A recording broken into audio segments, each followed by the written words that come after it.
Hey guys, what's happening? I don't know. I was thinking maybe I could like come up with some kind of intro catchphrase or something. I mean, maybe, I don't know. I just think I should probably add a bit more personality to my videos, but regardless, I'm just gonna get straight to the point today because usually I ramble on about a bunch of shit.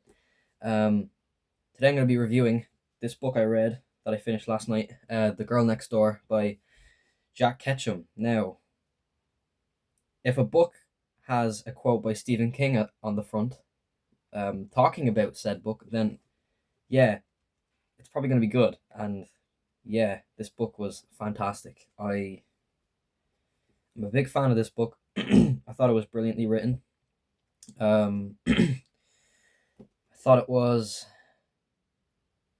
believably realistic as well.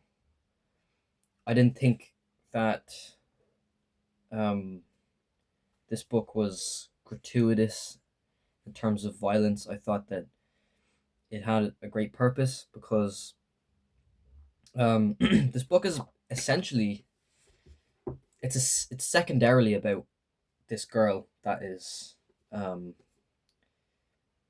tied up and abused. It's primarily about our narrator, our protagonist, whose name is David, and he was a kid back in the '60s. I think is when this happened. The '60s, '50s, '60s, '70s, something like that. And the book does a really good job at putting you into the shoes of this character.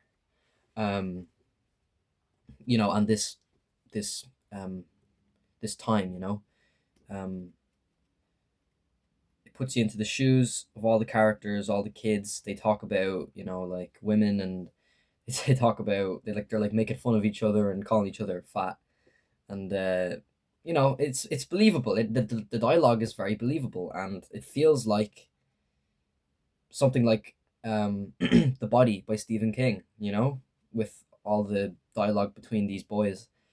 Um, Except The Body is quite a heartwarming story about growing up, um, and boyhood and friendship. This book is not as happy as that one, and I'm not saying. Oh, sorry, that was dreadful. What the fuck? um, I'm not saying that The Body is necessarily very light-hearted story. It's quite emotional, but this story might be the most horrific I have ever read. The descriptions of what happens to this girl um, are just just awful, and especially since it's based off of a real event. The real person, Sylvia Likens, I think that's how you pronounce her name. Uh, yeah, it's some pretty horrible stuff, and I thought that the book was also one of my favorite depictions of trauma in a novel. Because essentially, I mean, I think that this book is about trauma and reconciliation and reflection. This this narrator, our protagonist, he can't move on from this. There's always part of this lingering in him, and yeah, I just thought that the story was brilliant. Thought the characters were brilliant. You really hated them, and that's why I thought they were brilliant. These characters are so shitty. They're so awful and so appalling and so just they're just the most like unlikable kids you could ever imagine. Um yeah, it's effectively horrible. It's effective at making you go, "Oh, what the fuck?" um this book is scary in a realistic way, and that's my favorite kind of horror. I like it when horror can be scary, not in a supernatural way, not in a paranormal way, not with monsters or ghouls or ghosts. No, I prefer it when it's real, when the monster is a human or a group of humans. I find that fucking terrifying because of how close to home it is. For all you know, every second person that you walk past in the street could be as god awful as these people here. Um, yeah, and another thing that I really like about this book is that it's split into very short chapters. So it's not like five huge chapters or something like in a few books. It has like, I think it's like 45 chapters, like separate, like 45 separate chapters.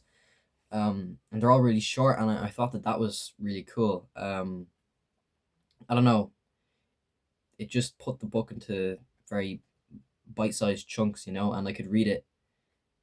I felt like I should read it in a shorter amount of time because the chapters were so short, and I was like, oh well, I should just read one more chapter, you know, because like the chapters are really short, and then I end up reading 20 more chapters, and I ended up finishing this book in like a day. I think it might have been a day or two, because I finished it last night. And yeah, I thought it was brilliant. This is one of the best horror thriller novels that I have ever read, and I think it deserves the reputation that it gets for being one of the most disturbing books ever written. Um, I expected it to be bad, but I didn't expect it to be that bad. This book is going to stick with me for a while, and if you guys haven't read it yet, or you are interested in it, or you think you could probably handle the subject matter of abuse and rape and torture, it's not a nice book, but I think that it's an important one that talks about a lot of very heavy subjects. Um, but I think it has a purpose. I think that it shows that there's depravity in everyone, from kids to adults. Um, People are capable of this, whether they are adults or kids, and that's something that I think is just haunting, you know. And I think my main point from that I got from this book, that I think this is a personal point. Um, the protagonist, and I'm gonna get into spoilers here. So this is the last part of the video, and it's gonna have spoilers. So if you're done with the review, you can click off now, and you want to read the book, you can click off now. But if you have read the book, or you just don't care about the plot details, the narrator David, um, he engages in a lot of, well, not a lot of, he engages in some of the abuse for this girl Meg, you know. And I think this is a reason why I love David's character. It's because of his moral ambiguity, but most importantly, I personally think that he engages in this abuse because of, he has a feeling of necessity, and he has a feeling of peer pressure.